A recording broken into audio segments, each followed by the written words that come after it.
Bonjour, écoutez, je m'appelle Jocelyn Letourneau, je suis professeur à l'Université Laval, revenu au Québec depuis un mois environ. J'avais la chance d'être à New Haven, au Connecticut.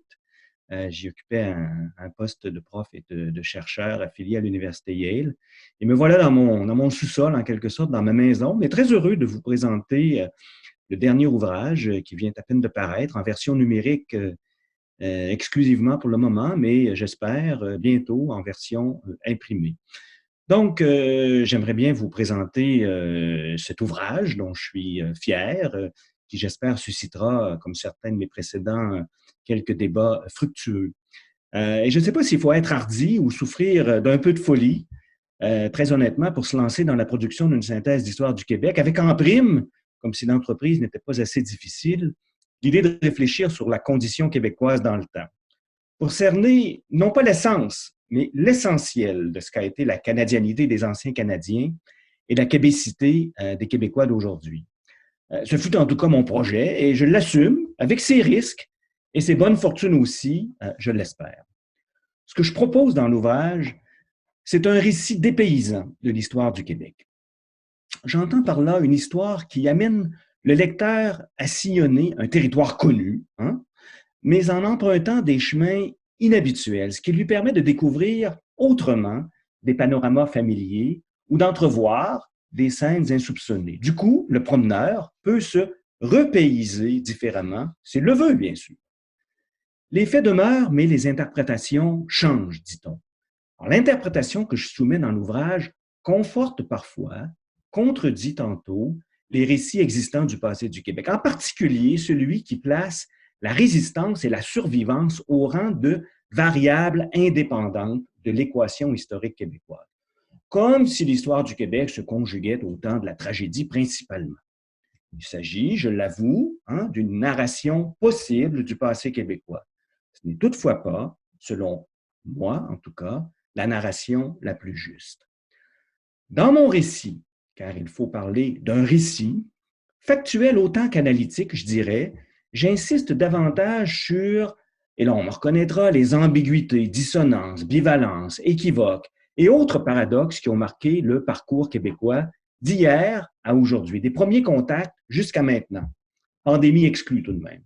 Je procède ainsi non pour noyer le lecteur dans la bouillie du passé, mais pour le confondre dans ses visions éventuellement tranchées de ce qu'a été le passé québécois. Français-anglais, nous autres, bons méchants, gagnants-perdants, continuité rupture, héritage-passage, etc. Personne, assure-t-on, n'apprécie les dichotomies ou n'y croit. Oh, peut-être, mais tout le monde y a recours. Pourquoi? Pour se faire une tête par rapport à ce que Milan Kundera appellerait sans doute l'insoutenable légèreté de ce qui fut et de ce qui est. Pourtant, le passé n'est ni blanc ni noir, non plus que coloré d'ailleurs. Il est tout en nuances de gris. Et les grisailles du passé sont précisément les lieux que j'ai creusés. Terrain d'indétermination, mais de germination aussi, où les hommes et les femmes, en fonction de leurs intérêts et de leurs ambitions, dans le cadre de rapports de force aux pesanteurs inégales mais changeantes, aménagent le présent en pariant sur l'avenir et en se distançant du passé, désobéissant aux modèles qui leur assignent des rôles prescrits, enfrayant les curatelles présumées de l'histoire, déjouant ces tutelles pronostiquées aussi. Finalement, mon histoire du Québec est une histoire d'interdépendance relative, tout ça au pluriel. Le lieu dont je parle, d'où je parle, est celui de la liberté des acteurs de s'aventurer en dehors des définitions et autres catégorisations dans lesquelles on les enferme pour leur faire jouer des rôles qu'ils ne tiennent jamais vraiment. Reprendre le script d'une pièce connue, tel fut mon but. Mon récit d'histoire n'est en effet surtout pas tranché. Il n'est ni noir ni rose, ni nationaliste, ni fédéraliste, ni belliqueux, ni miséricordieux, ni pour une identité, ni pour une autre. Pour construire mon propos, je ne me suis pas posé comme héritier d'une culture. Ça a été difficile, je l'admets. J'ai cherché à refroidir mes ardeurs d'interprétant enraciné dans un groupe, me faire comme un autre, dirait Ricoeur. ce qui m'a permis de redécouvrir ma société, mon peuple, ma nation, ma société, si vous voulez, autrement, dans ses complexités probablement irréductibles, plutôt que dans ses vérités apparemment incorrigibles. Pour construire la trame de mon récit, je me suis situé au cœur des relations d'interdépendance liant l'ensemble des acteurs ayant historiquement construit le Québec. Ces relations d'interdépendance est en fait d'opposition et de collaboration tout à la fois, tout à la fois. Il n'a pas été simple de les penser dans leur réalité paradoxale, ces relations. D'où l'emploi, et on me reconnaîtra encore, de formules réunissant des contraires complémentaires, celles de proximité distante, par exemple, ou celles d'interdépendance contrainte, de collaboration disjointe, de domination ambiguë, etc. Ces formules rejoignent d'autres expressions avec lesquelles on n'est plus familier, celles de souveraineté-association, par exemple, ou celles de révolution tranquille. Ces formules ambiguës décrivent bien la condition québécoise de mon point de vue. Elles rendent compte surtout à quel point cette condition se conjugue à l'hétérodoxe et à l'agrégation plutôt qu'à l'homogénéité et à la séparation.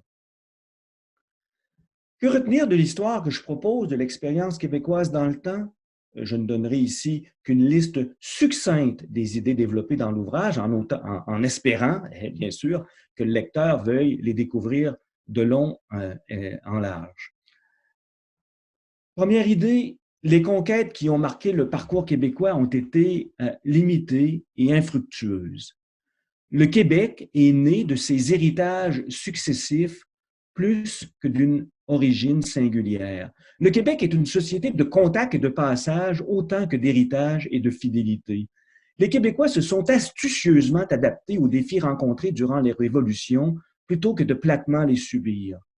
La période qui commence avec l'acte d'union, au lieu d'être perçue sous l'angle de la survivance, peut être envisagée comme une époque de grande transformation et d'expansion. Pareille perspective, si on l'adopte bien sûr, nous amène à voir autrement la place des Anglais et celle des autres de manière générale dans le nous collectif. Les Québécois, et là je n'obtiendrai certainement pas l'unanimité pour cette idée-là, même si je crois que l'intuition est juste, les Québécois, dis-je, affectionnent les rénovateurs de présomption qui se révèlent conservateurs d'horizon et réformateurs d'exécution. Ils n'adhèrent pas, les Québécois, à l'idée voulant que le refus de la démesure engendre la sagesse pauvre, de la prudence. Tel est en quelque sorte leur mantra. Quant à la culture politique québécoise, elle s'appuie sur trois piliers qu'on peut bien déprécier, mais qui n'en sont pas moins premiers, à savoir le réformisme tranquille, le progressisme conservateur et le pragmatisme libéral. Plus que toute autre bannière, la résistance aux excès reçus, vécus ou perçus est l'enseigne sous laquelle se regroupe la majorité des Québécois. Depuis le début des années 2000, et là on arrive en quelque sorte au dernier chapitre du livre que j'aime beaucoup, qui se penche sur la période actuelle, enfin les derniers 20 ans, donc depuis le début des années 2000, le Québec vit une révolution silencieuse qui n'a pas à être envisagée sous le prisme d'une dégénération de son parcours antérieur, ni sous l'angle d'une détérioration de ses perspectives d'avenir. Il semble que les Québécois, dans leur moment actuel, sont ouverts à de nouvelles réponses aux questions difficiles qui traversent depuis toujours la réflexion qu'ils mènent sur eux-mêmes comme sujet de l'histoire et comme sujet dans l'histoire. D'où venons-nous? Qui sommes-nous? Où allons-nous? On pourrait être à l'orée d'une transformation de la référence québécoise, d'une réactualisation, ou peut-être d'une actualisation de leur identitaire collectif. Du coup, les conditions sont peut-être posées pour que les Québécois, pour que les jeunes en particulier, soient réceptifs à une histoire différente du parcours collectif dans le temps. Et il y a cette dernière constatation qui découle de mes observations plutôt qu'elle les précède. Dans le cas du Québec, jusqu'ici, et tout bien considéré, l'histoire, me semble-t-il, a triomphé des pouvoirs.